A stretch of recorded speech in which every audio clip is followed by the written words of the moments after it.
নেতা পালাবেন প্লেনে, তোমরা পালাবা কোনে, আমরা এটা দেখে নিব। এখন সেই পুলিশ বাহিনী তারা এখন সবাই মিলে নতুন চক্রান্তে নেমেছে। তারা এখন নানা রকম দাবি নিয়ে নেমেছে। তারা এখন ল অ্যান্ড অর্ডার ব্রেক করে তারা নেমেছে, বলছে তারা কর্মস্থলে ফিরবে না যতক্ষণ পর্যন্ত তাদের দাবি না মেনে নেওয়া হয়। তারা বলছে তাদের যারা শহীদ পুলিশের মধ্যে যারা শহীদ হয়েছে, আরে ভাই শহীদ তো তারা হয় যারা জালেমের বিরুদ্ধে লড়াই করে মারা যায়, অস্ত্রের মুখে পড়ে মারা যায়, তারা হয় শহীদ। তোরা কিসের শহীদ? এই প্রশ্ন আমরা সবাই মিলে করব। যারা জুলুম করেছে তারা শহীদ হয় না, তারা হচ্ছে জালেম। এবং যে পুলিশ সদস্যরা নির্বিচারে ছাত্রদেরকে খুন করেছে, এখন তারা ষড়যন্ত্রের ফাঁদ পেতে তারা বুঝে গেছে যে বাংলাদেশের জনগণ সেই সকল স্বৈরাচারের দোষরদেরকে কোনোভাবে ছাড় দেবে না। তখন তারা এখন আপনারা দেখেছেন সকল থানা থেকে পুলিশ চলে গেছে, পুলিশ লাইন থেকে পুলিশ চলে গেছে। তার একটা ব্ল্যাকমেইল যখন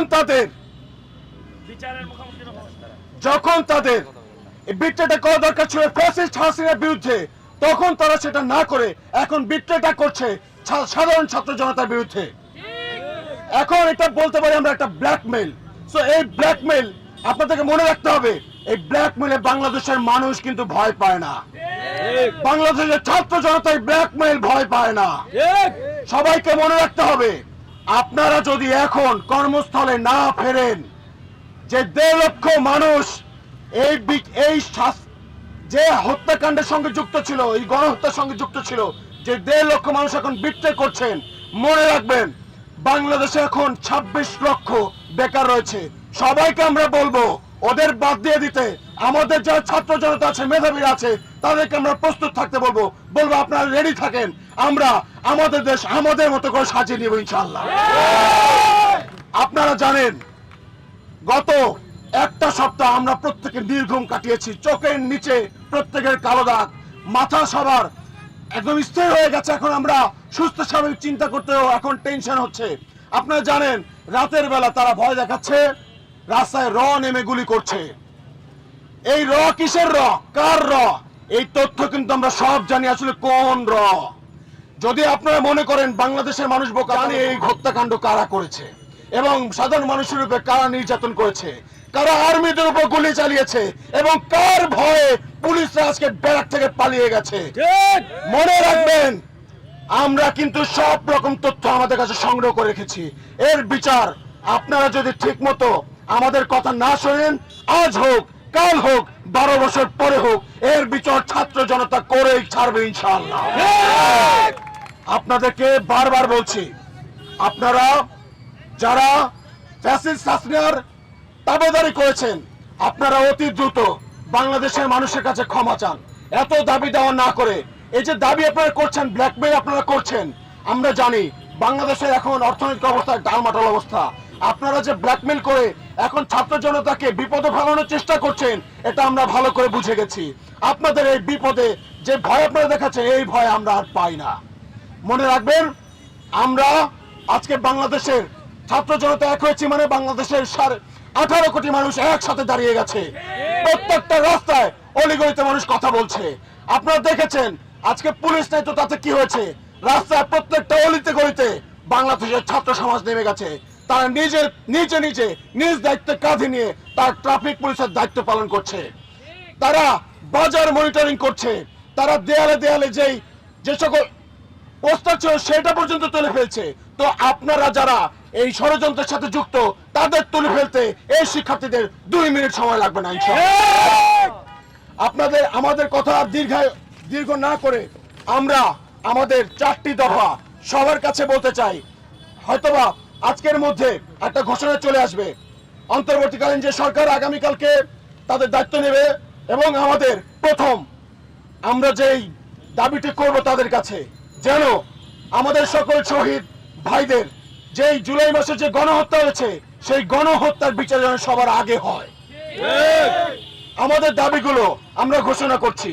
প্রথম দফা 1, আইন শৃঙ্খলা রক্ষাকারী বাহিনীর সর্বোচ্চ পর্যায় থেকে সর্বনিম্ন পর্যায় পর্যন্ত যারা উক্ত নারকীয় হত্যাকাণ্ডে প্রত্যক্ষ এবং পরোক্ষভাবে জড়িত, তাদের প্রত্যেককে অনতিবিলম্বে আইনের আওতায় এনে দ্রুত বিচার নিশ্চিত করতে হবে। 2, ফ্যাসিস্ট হাসিনার শাসন আমলে আইন শৃঙ্খলা রক্ষাকারী বাহিনীতে যত অবৈধ নিয়োগ করা হয়েছে অতি দ্রুত তার সুষ্ঠু তদন্ত সাপেক্ষে সেই সকল নিয়োগ বাতিল করতে হবে। 3, যে সকল দুর্নীতিবাজ আইন শৃঙ্খলা রক্ষাকারী বাহিনীর কর্মকর্তারা অনৈতিকভাবে পাহাড় সম সম্পদ গড়ে তুলেছে তা বাজেয়াপ্ত এবং পাচারকৃত সম্পদ অনতিবিলম্বে দেশে ফিরিয়ে আনার ব্যবস্থা করতে হবে। 4, অনতিবিলম্বে আইন শৃঙ্খলা রক্ষাকারী বাহিনীর বিশেষ করে পুলিশ সদস্যদেরকে কর্মস্থলে ফিরে দেশের মানুষের জান ও মালের নিরাপত্তা প্রদানের জন্য আহ্বান জানাচ্ছি। বাংলাদেশের পুলিশ, আমরা বিশ্বাস করি যারা আপনারা কনস্টেবল পর্যায়ে ছিলেন, আমরা জানি যে আপনারা হুকুম পালন করেছেন শুধুমাত্র। তবে যে ছেলেটা রামপুরায় রেলিং এ ঝুলেছিল, প্রাণ বাঁচাতে ঝুলেছিল, তাকে যে আপনারা গুলি করলেন, আপনার মনে কি একটু মায়া জাগে নাই? তাকে কি আপনি বাঁচাইতে পারতেন না? আপনাকে কে নির্দেশ দিয়েছে তার উপরে নির্বিচারে গুলি চালাতে? এই সব রকম প্রশ্ন আমরা তুলব। এরপর আপনাদের প্রত্যেককে আমরা আইনের আওতায় নিয়ে আসবো। এছাড়াও বলতে চাই, যারা এখানে আছেন, আমরা সাধারণ জনতা, আমরা কেউ আইন ভঙ্গ করব না। এখন দেশটা আমাদের সবার, আমাদের সিদ্ধান্তই চূড়ান্ত সিদ্ধান্ত বলে গণ্য হবে ইনশাআল্লাহ। আপনারা যারা আছেন, আপনারা হয়তো কম বেশি সবাই জানেন, পুলিশের কাছে, পুলিশের হেফাজতে গত 6 মাসে 72 জনের মৃত্যু হয়েছে। এরকম গত 13 বছর 2013 সালেও যদি পুলিশের হেফাজতে মৃত্যু হয়, পুলিশের হেফাজতে নির্যাতন আইন পাস করেছে, কিন্তু আমরা এতগুলো বছরে সে আইন কিন্তু কোনোভাবে বাস্তবায়ন হতে দেখি নাই। এখন যেন সেটা নিশ্চিত করা হয়, আমরা সেটা দেখতে চাই। এছাড়াও বলতে চাই, পুলিশের স্বচ্ছতা, জবাবদিহিতা নিশ্চিত করতে হবে। কোনোভাবে ল অ্যান্ড অর্ডার যদি ব্রেক করে তাকেও শাস্তির আওতায় নিয়ে আসতে হবে। এবং যদি কেউ কোনোভাবে কোনো রকম পুলিশ সদস্য তারা যদি আবার ফিরে আসে, দেশের শান্তি রক্ষায় তারা কাজ করতে চায়, তারা যদি কোনোভাবে ঘুষ, খুন, অন্যায়ের সাথে যুক্ত হয়, লিপ্ত হয়, বাংলাদেশের মানুষ তখন সবাই মিলে তাদেরকে সমুচিত জবাব দেবে আইনের মাধ্যমে ইনশাআল্লাহ। আমি আগামী 24 ঘন্টা আলটিমেটাম দিচ্ছি,